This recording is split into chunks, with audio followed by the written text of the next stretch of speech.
importa, de fato, é como esse conhecimento religioso transforma o teu comportamento. É isso que eu digo. Porque essas doutrinas todas que eu falei, e várias outras que eu não citei, em essência, elas são muito parecidas. Naquilo que realmente importa, elas são muito assemelhadas. O problema é como aqueles que seguem aquela doutrina se comportam perante os mandamentos, ou a partir dos mandamentos da doutrina. Então, Jesus bateu de frente muitas vezes com os fariseus, com os saduceus, com os doutores da lei mosaica daquela época, porque ele via na lei mosaica o que nós vemos hoje nos ensinamentos que ele trouxe e nos ensinamentos da doutrina espírita. A lei está tudo lá na lei mosaica, só que em forma de germe. Ele veio para aclarar o que já estava na lei mosaica e falar algo mais que Moisés não tinha tido condição de dizer. Da mesma forma que a doutrina espírita veio relembrar o que Jesus já disse.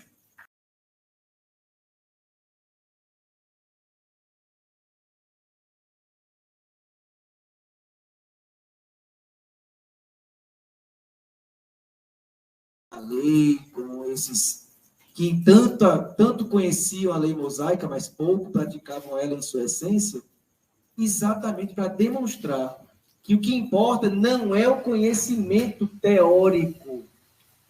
O que importa não é o saber o que está em Mateus, capítulo 25, versículo 1 a 3. O que importa não é o saber o que está lá no livro de Gênesis, capítulo tal, versículo tal. Não é isso que importa de verdade. O que importa é isso que eu tomei conhecimento me melhorou, me transformou numa pessoa melhor. É isso que importa. E essa é a grande mensagem de revolução que o Cristo traz. E por isso houve tantos embates entre ele e alguns doutores da lei. Vou citar apenas um aqui para dar só um exemplo. Ele entra numa casa e vai direto comer, o doutor da lei diz: isso é um absurdo, você não lavou as mãos. Está na lei de Moisés que deve ser lavada as mãos. Aí ele vai e diz: mas é o que sai pela boca que importa, não o que entra pela boca. Porque o que sai da boca vem do coração. Jesus, de propósito, não lavou as mãos. Para mostrar àqueles homens que eles estavam muito preocupados com formalidades, como lavar as mãos, mas muito pouco preocupados do que aquilo que eles guardavam no seu coração. E muito pouco preocupados do que saía do seu coração através da fala, através das ações, através dos comportamentos. Então, Jesus iniciou na casa de Pedro o que hoje nós chamamos de culto cristão no lar. Aqui eu acho que na biblioteca daqui dessa casa tem esse livro que eu vou citar. Se não tiver, Sandra, depois você me avisa, o Paulo, se não tiver, eu procuro comprar e mando trazer para cá, ou eu trago quando eu vier da próxima vez. É um livro chamado Jesus no Lar, onde um espírito chamado Neio Lúcio ditou ou escreveu através do Chico Xavier. Eu estou com essa camisa aqui não por acaso. Anteontem, fez 112 anos que o Chico Xavier nasceu. E eu sempre faço uma referência ao Chico, porque ele é, para mim, uma grande inspiração. Como homem, como ser humano. Então, o Neio Lúcio escreveu através do braço do Chico, num fenômeno mediúnico que a gente chama de psicografia, um livro chamado Jesus no Lar. E cada capítulo desse livro, Neio Lúcio conta como eram as reuniões que Jesus fazia na casa de Pedro com os seus discípulos e os familiares deles. No primeiro capítulo, logo, ele diz como Jesus pegou a lei mosaica, né, que naquela época era em pergaminho,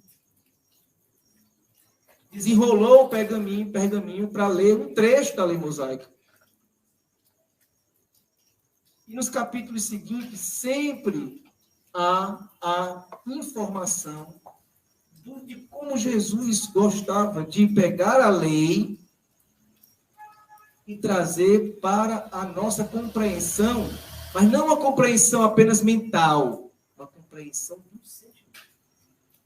O que eu preciso fazer de verdade, não para saber da lei, mas para viver a lei, para sentir a lei divina em mim, através do meu comportamento. Depois que Jesus, o corpo dele foi crucificado, né, ele desencarnou, depois reapareceu, aquela história toda que todo mundo aqui conhece, né? O cristianismo teve continuidade. O primeiro a escrever as experiências que ele presenciou da vida de Jesus aqui na Terra foi Mateus, que na época era conhecido como Levi. Mateus escreveu em pergaminho o que ele lembrava de tudo que ele tinha visto, do tempo que ele passou junto a Jesus. Isso no começo eram chamadas as anotações de Mateus, que depois, mais à frente, hoje é conhecido como o Evangelho segundo Mateus. Né? Depois de Mateus, vieram outros evangelistas. Marcos, que naquela época era um menino. Na verdade, Marcos não conheceu Jesus. Mas ele escreveu a partir do que ele tomou conhecimento, porque ele vivia dentro da comunidade cristã, desde pequeno. Lucas escreve um evangelho a partir de anotações que Paulo tinha feito. Está no livro Paulo e Estevão. Paulo escreveu várias coisas. Mesmo sem ele, Paulo, ter conhecido Jesus pessoalmente, encarnado, ele conheceu Jesus às portas de Damasco, quando Jesus aparece para ele e o cega durante um tempo. Acho que vocês também já ouviram falar disso, né? E aí ele se transforma, né? Se converte ao cristianismo. O livro narra lindamente essa parte da história. E ele depois sai conversando com Maria, conversando com outros discípulos, e ele escreve várias coisas. Mas ele não consegue terminar, então ele entrega para Lucas, e Lucas termina e vira o que nós chamamos de Evangelho de Lucas. E, por fim, o apóstolo amado do Cristo, João, mais próximo do Cristo, do ponto de vista de sentimento, ele, já muito idoso, ele morreu talvez com 100 anos de idade, ou quase isso, já muito idoso, ele escreve o Evangelho de João.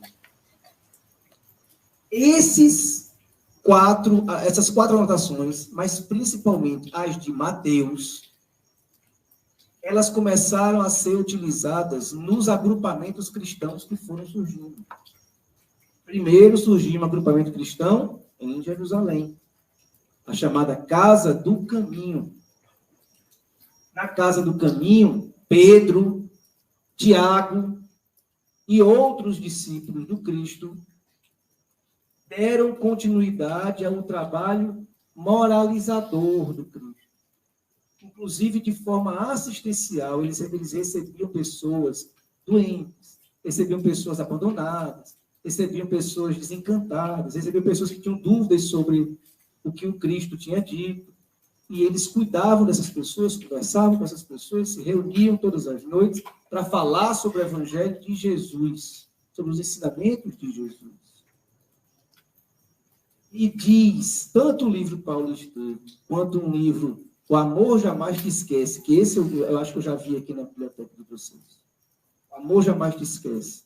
Quanto outro livro chamado Inácio de Antioquia. Todos esses três livros, eles dizem que Pedro abria as escrituras de Mateus, os pergaminhos com as anotações de Mateus, ele abria aleatoriamente. Lia o que caía e comentava. Ou ele ou alguém que ele pedia para comentar. Um dos mais famosos comentadores do Evangelho nessa época, lá em Jerusalém, foi um homem chamado Estevão, que foi o primeiro grande mártir do cristianismo, né? Foi vítima de uma perseguição dos judeus, capitaneada por Saulo de Tarso. Por isso que o nome do livro é Paulo e Estevão. Estevão aparece nos Atos dos Apóstolos. Quem tiver a curiosidade de ler os Atos dos Apóstolos, está lá Estevão. E Estevão, diz o livro Paulo e Estevão, era um dos mais inspirados comentadores do Evangelho de Jesus. Então, eles faziam isso todas as vezes que eles se reuniam. Tanto Pedro deu continuidade na sua própria casa a fazer esse tipo de evangelho no lar, como nas reuniões com a comunidade, era assim que eles se reuniam. Eles abriam as escrituras de Mateus, liam aquilo que caía, comentavam, tentando lembrar a mensagem do Cristo, que é: traga para si aquela mensagem, no seu comportamento. Verifique como é que você pode se modificar a partir daquilo que você leu ou que você ouviu. Aos poucos, isso foi se perdendo na história do cristianismo. Eu não vou aqui poder falar muito, porque tem tempo, né? Mas isso foi se perdendo. Na Idade Média, isso se perdeu completamente.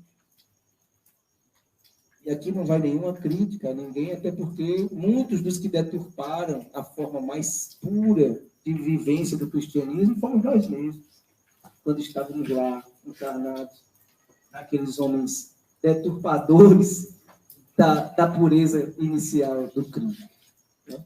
Mas o que eu quero trazer para vocês é que essa forma de vivenciar o Evangelho de Jesus, de entrar em contato com a palavra do Mestre, com os ensinamentos do Mestre, e da forma como ele vivia esses ensinamentos, esse método, essa estratégia de propagação, ela foi extremamente exitosa, extremamente positiva, deu muito certo. Por quê?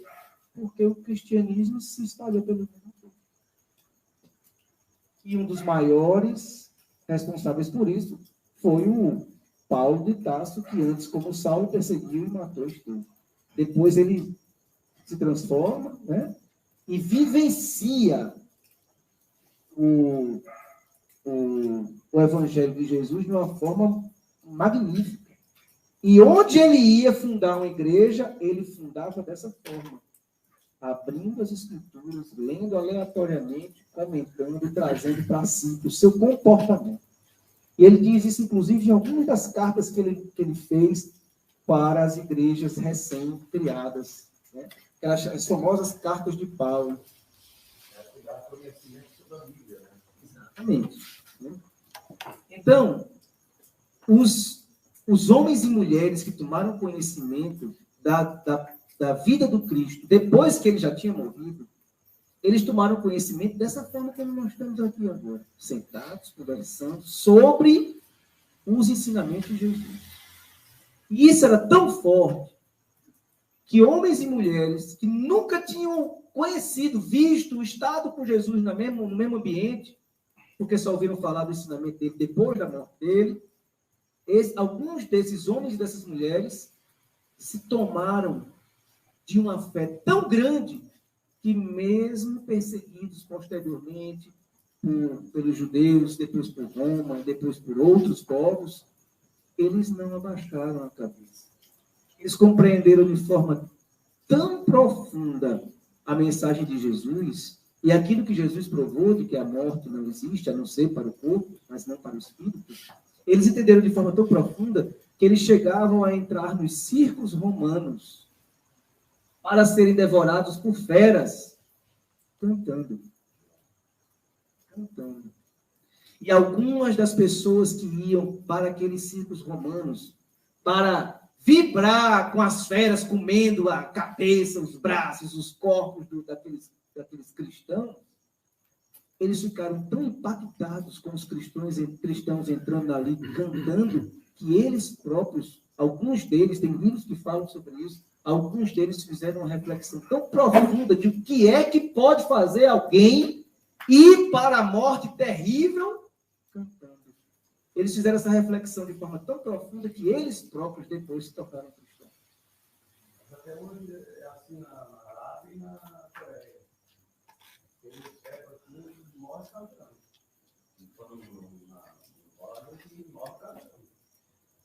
A fé do Cristo, a fé dos ensinamentos, a fé que os ensinamentos de Jesus têm condição de inspirar nas pessoas, ela é fantástica.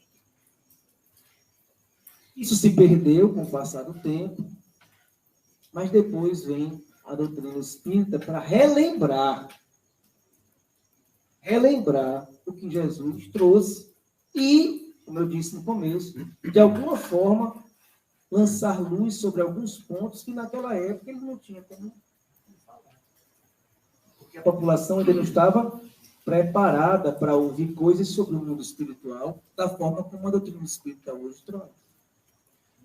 Se ele já foi crucificado, só porque disse o que disse, imagine se ele saísse dizendo o que acontece no mundo espiritual, como hoje a doutrina espírita faz.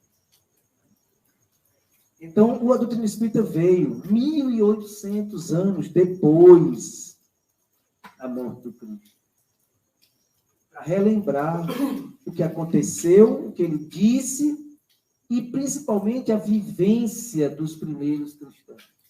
A vivência que Jesus inspirava a esses primeiros cristãos. É essa vivência que a doutrina espírita nos conclama a buscar ter. E aí, esse livro, Jesus no Lar, é um dos livros psicografados pelo Chico Xavier, que tem como finalidade, como objetivo, trazer para a gente essa ideia. Busque conhecer a doutrina espírita em pequenos grupos, dentro da sua própria casa, mas não apenas lá. E sempre lendo o Evangelho do Cristo. E buscando comentar essa leitura para você.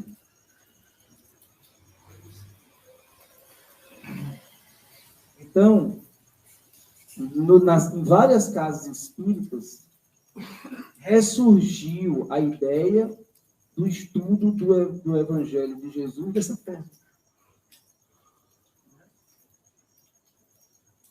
A questão da palestra, ela é boa.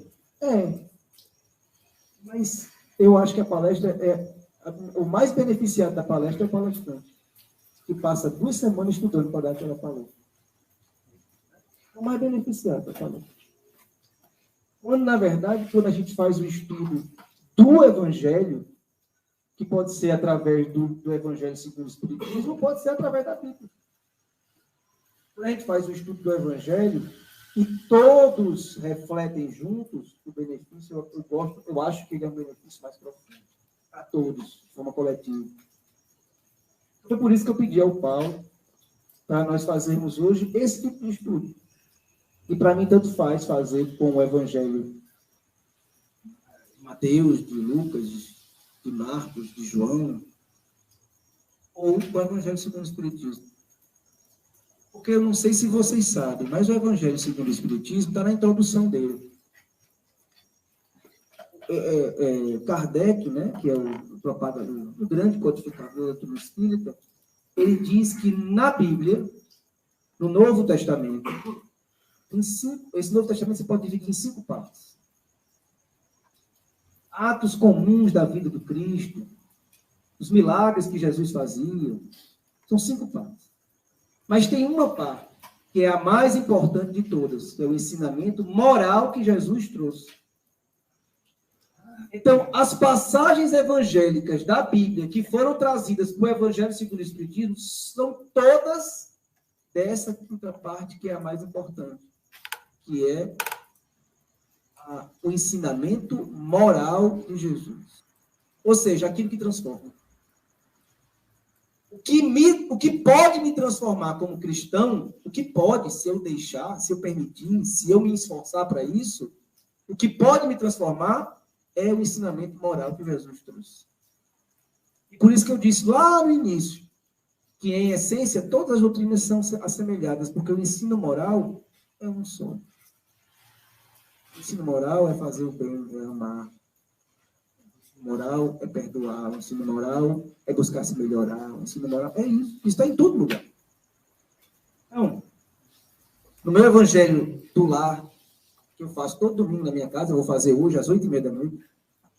No meu evangelho no lar, eu leio o Evangelho segundo o Espiritismo, abrindo aleatoriamente. Comentamos, e depois eu leio o Novo Testamento seguido. Já li todo o Evangelho de Mateus, resolvi pular o de Marcos, e estou estudando de Lucas, já estou da metade para o fim do Lucas. Todo domingo eu leio, abrindo aleatoriamente o Evangelho segundo o Espiritismo, e leio sequencialmente o Novo Testamento. Eu acredito ser muito positivo para todo espírita unir o que está na codificação com o que está na Bíblia. E eu, que sou espírita desde os 5 anos de idade, eu vi na casa espírita que meu pai frequenta até hoje, isso ser colocado de lado durante muito tempo. Desde quando eu ia para a evangelização, até quando eu saí de Recife, eu não vi nenhum estudo da Bíblia dentro da casa espírita. E eu acredito que isso foi motivo. A gente não pode se afastar do Novo Testamento. A gente tem que lançar sobre o Novo Testamento as luzes da doutrina espírita, para entender melhor, para casar. Né? Então, vamos lá. Sim, e Pedro, quando ele abria as anotações de Mateus, ele fazia sempre uma prece, rogando ao alto que caísse aquilo que ele e aquele grupo mais estava precisando naquele momento. Então, vou pedir a vocês que todos nós façamos esse mesmo pedido coletivo. Jesus, esse evangelho seja aberto numa passagem em que todos nós possamos ser beneficiados. Que seja importante para a nossa transformação moral, para a modificação do nosso comportamento, para o segmento dessa encarnação.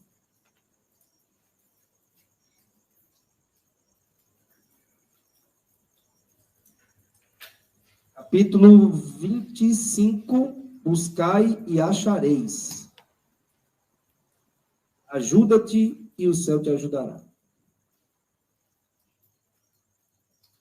Vou ler uma passagem que está em Mateus, capítulo 7, versículos 7 a 11. Pedi e dar-se-vos-á, buscai e achareis, batei e abrir-se-vos-á. Porque todo o que pede, recebe, e o que busca, acha. E a quem bate, abrir-se-á. Ou qual de vós, porventura, é o homem que, se seu filho lhe pedir pão, lhe dará uma pedra? Ou, porventura, se lhe pedir um peixe, lhe dará uma serpente? Pois se vós outros, sendo maus, sabeis dar boas dádivas a vossos filhos, quanto mais vosso Pai, que está nos céus, dará boas dádivas aos que lhes pedirem. Mateus, capítulo 7, versículos 7 a 11. Segundo, vou ler só o primeiro parágrafo aqui da explicação do Evangelho segundo o Espiritismo. Segundo o modo de ver terreno, a máxima, buscai e achareis, é semelhante a esta outra. Ajuda-te e o céu te ajudará. É o princípio da lei do trabalho e, por conseguinte, da lei do progresso. Porque o progresso é produto do trabalho, desde que é este que põe em ação as forças da inteligência.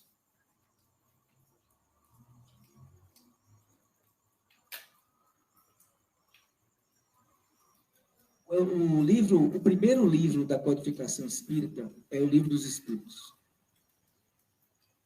Esse livro ele é composto de 4 livros. Se você abrir o Livro dos Espíritos, está lá. Livro 1, livro 2, livro 3 e livro 4.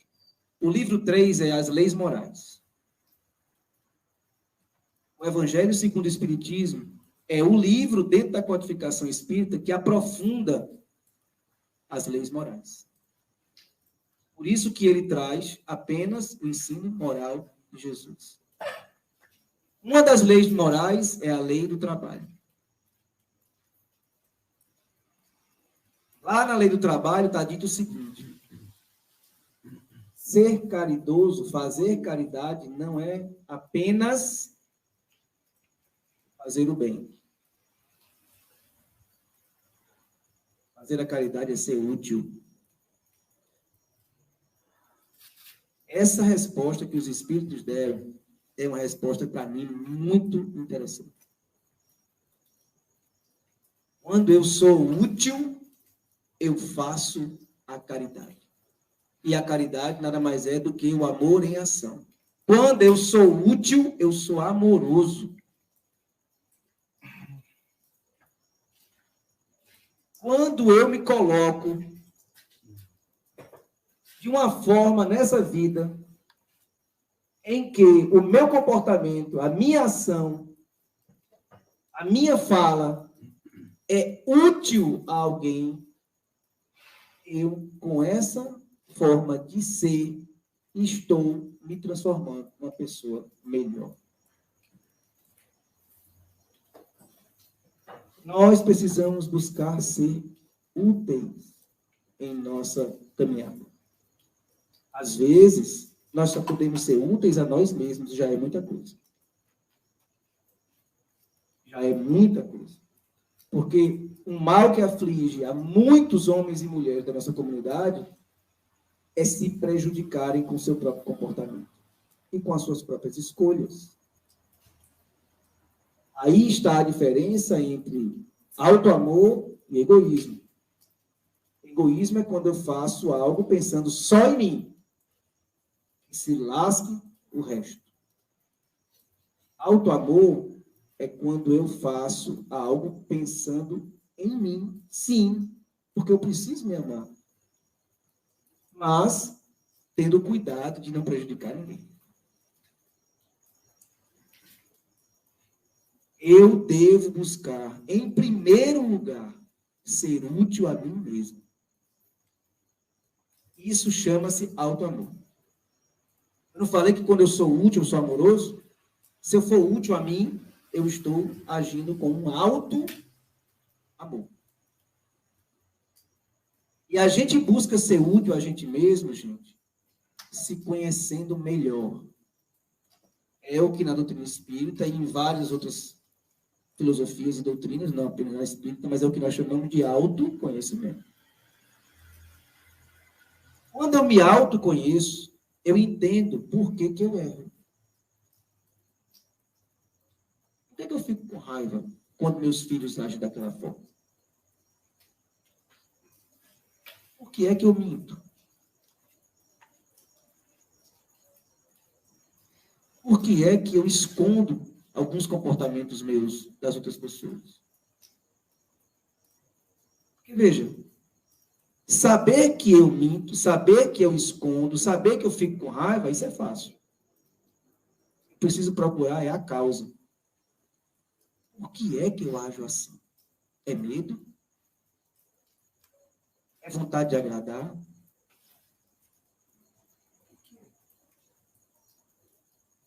É medo de quê? De fracassar?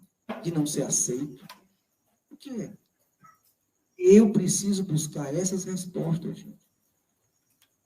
Porque só eu vou ter a resposta para o meu sentimento, para o meu comportamento. Só eu vou ter essa resposta. O Paulo nunca vai poder me dar essa resposta com relação a mim. Ele vai poder dar a resposta com relação a ele. Nenhum de vocês aqui pode dar essa resposta com relação a mim. Mas cada um de vocês pode dar essa resposta com relação a você. Então, eu preciso ser útil a mim mesmo. E o começo de tudo é eu buscar, identificar o que é que me prejudica e entender por que é que eu ajo desse jeito. A partir daí, quando eu entender isso, aí eu digo, quer dizer que eu minto porque eu estou com medo de não ser aceito. Mas por que mesmo que eu preciso ser aceito? todo mundo. Jesus não foi. Jesus foi morto. É aquele ditado antigo, né? Se nem Jesus agradou todo mundo, amigo, você vai agradar como? Tem um outro ditado mais recente que diz assim: eu posso não saber qual é o caminho correto, mas eu sei que o errado é querer agradar todo mundo. Eu posso não saber qual é o melhor caminho, mas eu sei que o pior é querer agradar todo mundo. Eu nunca vou conseguir. Sempre vou me dar mal.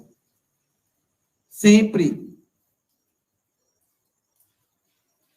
Então, primeiro passo, identifique por que você faz aquilo que lhe prejudica. Esse é o primeiro passo do alto amor, é o primeiro passo da utilidade, é o primeiro passo da lei do trabalho. Você está trabalhando. Ah, mas eu não estou fazendo nada, estou só pensando. Esse é um trabalho dos mais importantes de todos. Porque trabalhar também é ser útil. Isso é ser um trabalhador. Quando eu sou útil a mim mesmo, estou sendo um trabalhador.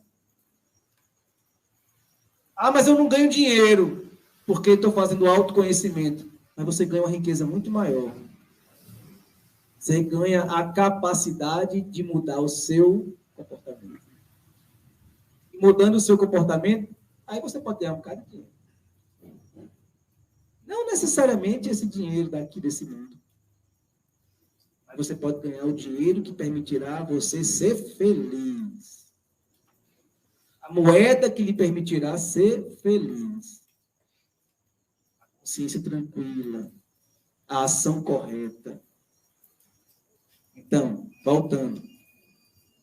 Buscai e achareis. Primeiro passo. Buscar e achareis é busca o que há em ti de ruim. Quando eu falo de ruim, não quer dizer que eu sou ruim, não. Nem que vocês são ruins, não. Eu quero dizer que em todos nós temos luz e sombra dentro da gente.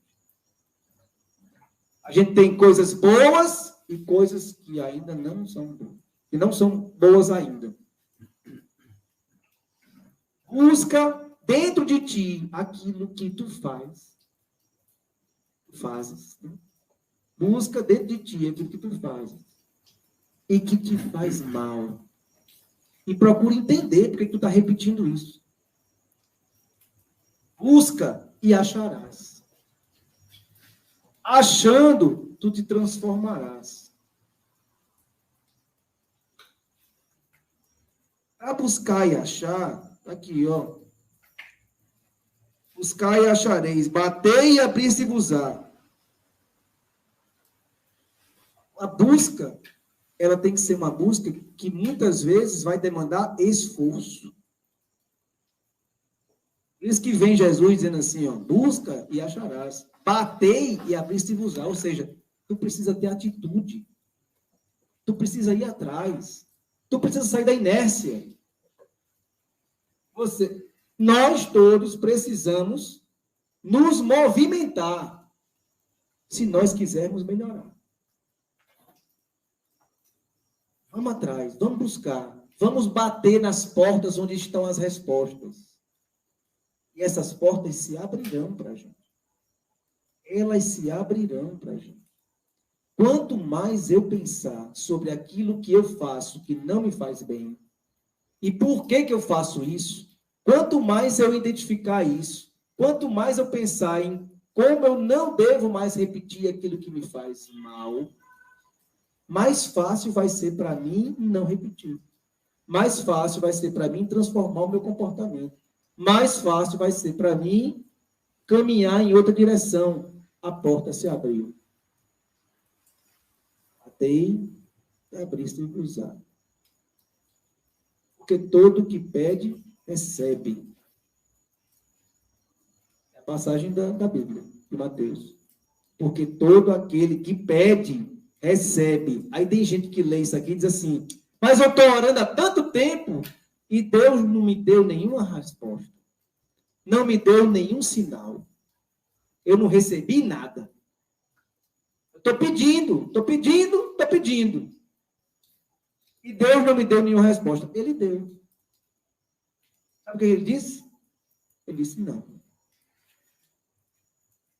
Ele disse, não é desse jeito. Não é assim. Não é fácil desse jeito. Não é só botar o joelho no chão, levantar os olhos para o céu e dizer, meu Deus, me dá aquilo que eu preciso. Não é assim tão simples. Eu preciso orar? Claro que sim. Porque quando eu oro, eu me envolvo de boas energias, eu chamo para perto de mim espíritos protetores, anjos da guarda que vão me ajudar. Eles me ajudam, inclusive, me dando intuições daquilo que eu devo fazer de diferente. Então, é bom orar? Claro que sim. Mas basta eu orar? Não. Eu tenho que bater. Eu tenho que buscar. Eu tenho que ir atrás. Eu tenho que me esforçar para agir diferente. Eu tenho que ser útil a mim mesmo. E eu tenho que ser útil a todas as pessoas que eu puder ser útil. Porque estão ao meu redor. Aí, quando eu fizer isso, Deus vai me dar. O quê? O que eu preciso. Porque nós que somos maus, se um filho pede pão, eu não dou uma pedra. Se um filho pede peixe, eu não dou uma serpente. Então, se eu, que sou mau, sei dar boas coisas para os meus filhos, Deus sempre vai nos dar coisas boas.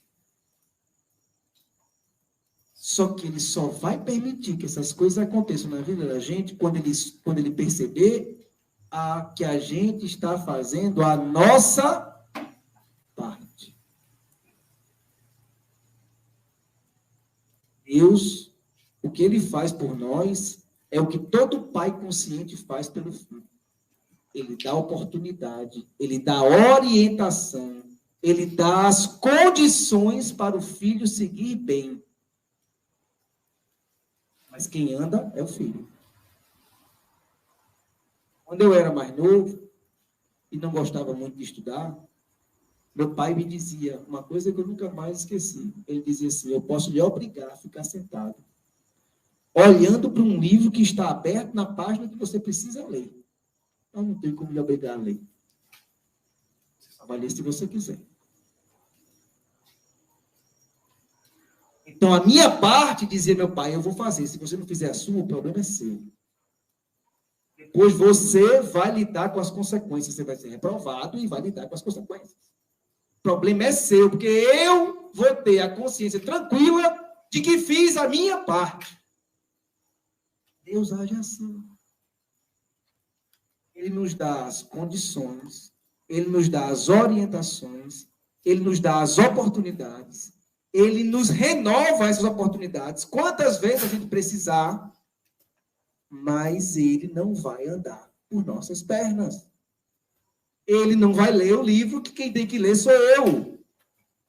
Ele não vai escolher o comportamento certo. Quem tem que escolher o comportamento certo sou eu. Porque não há mérito. Se eu faço as coisas pelo meu filho, qual é o mérito dele?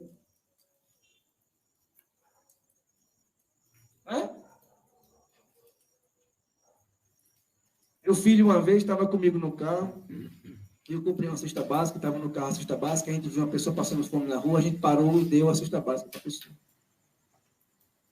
E aí meu filho chegou em casa contando assim, mamãe, eu dei uma cesta básica para a pessoa.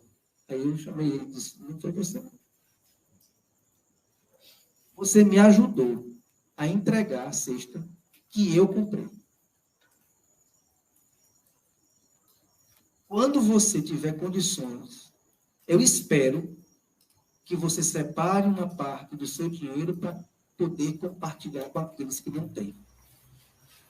Aí vai ser você. Aí é você. Por enquanto, fui eu. Você me ajudou. Isso já é algo bom. Porque nesse momento você não tem condição de comprar. Então você está fazendo aquilo que lhe cabe, que é me ajudar a entregar. Deus, segundo eu entendo, ele age assim com a gente. Não adianta nada se você estiver feliz, porque ele fez tudo para você. Mas cedo ou mais tarde, essa felicidade, ó. A felicidade só é duradoura quando eu construo. Quando eu me esforcei para construir. Quando eu trabalhei. Quando eu busquei. Quando eu bati. Quando eu achei. Aí a felicidade é duradoura. Então, meus amigos, na hora, né? Eu penso que o resumo da noite de hoje, para a gente, inclusive para mim, eu estou mesmo buscando. Eu estou buscando. Eu estou me fazendo essa pergunta. Eu, Hugo, estou fazendo a mim mesmo essa pergunta. Será que eu estou buscando? Com todas as forças que eu posso buscar? Será que eu estou procurando ser útil a mim mesmo? Me modificando para que as minhas escolhas me beneficiem mais? Será que eu estou batendo a porta certa? Que é a porta da busca por uma transformação moral, que vai me fazer uma pessoa melhor e que vai fazer eu ser feliz? Essas são as perguntas que ficam para nós. Eu faço elas para mim.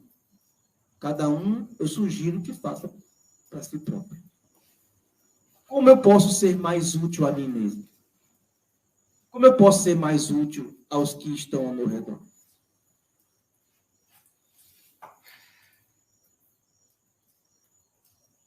Porque um dia, gente,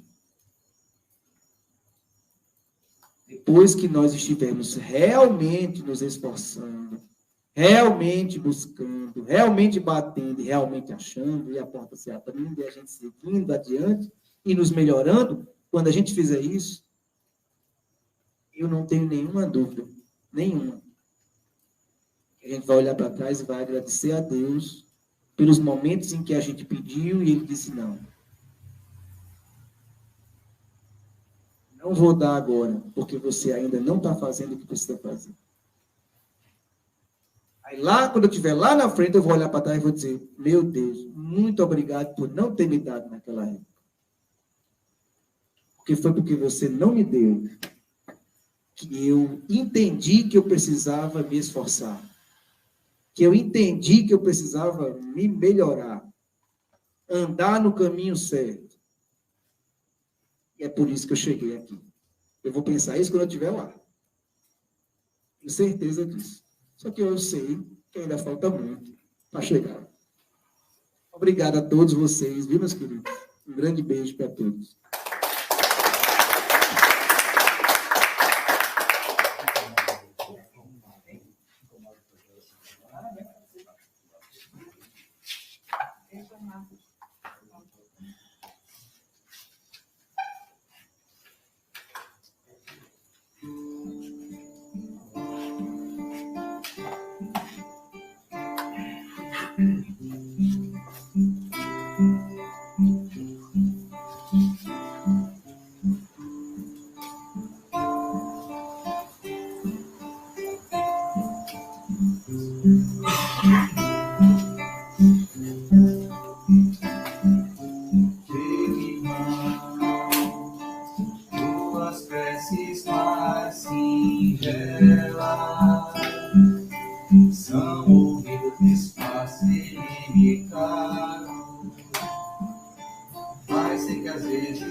então Deus responde em ti mesmo e te esclarece. Meu irmão, com a força eterna da consolação, compreenderás a dor que te domina ante a linguagem pura e peregrina da voz de Deus em luz e redenção, a voz de Deus em luz e redenção.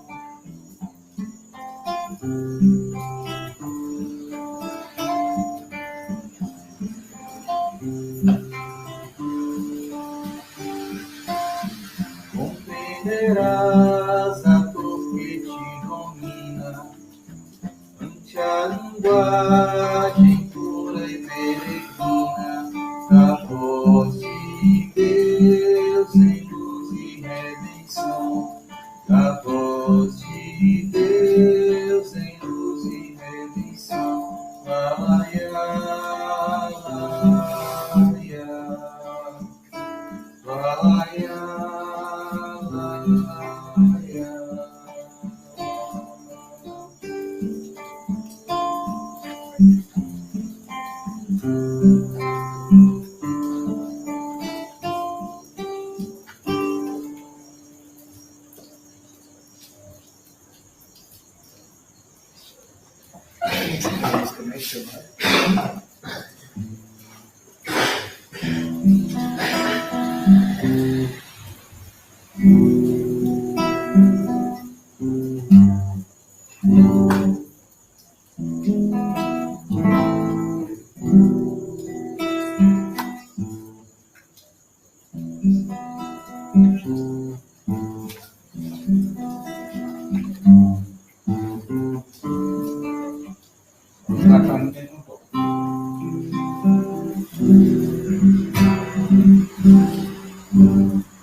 Mestre amado, Senhor, a verdade, meus olhos claros, humanidade,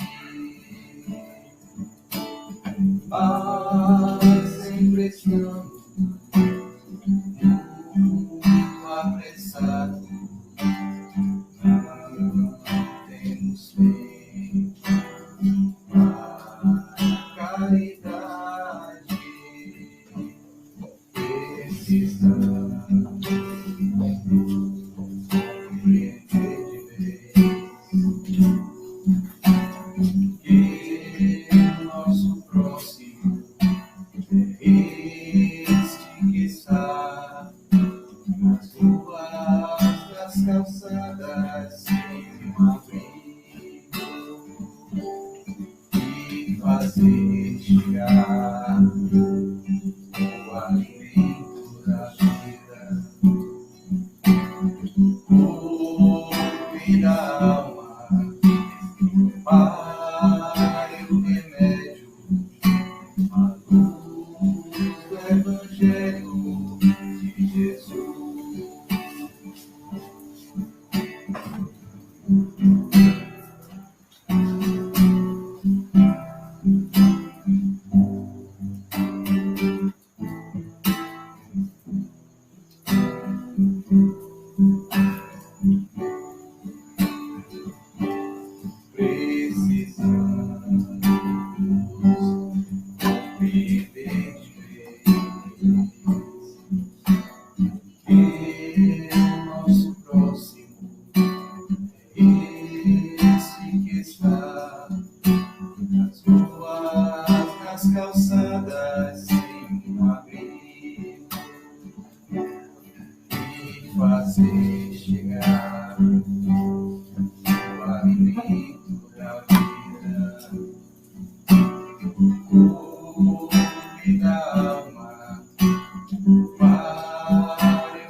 Em Jesus, nós pedimos permissão para encerrar essa reunião da noite, agradecendo profundamente, por essas energias doces, amorosas, que descem do alto em nossa direção, a nos inspirar a sermos pessoas melhores, a nos inspirar a sermos pessoas mais amorosas, mais caridosas, mais cordiais, mais gentis, mais sorridentes, mais alegres.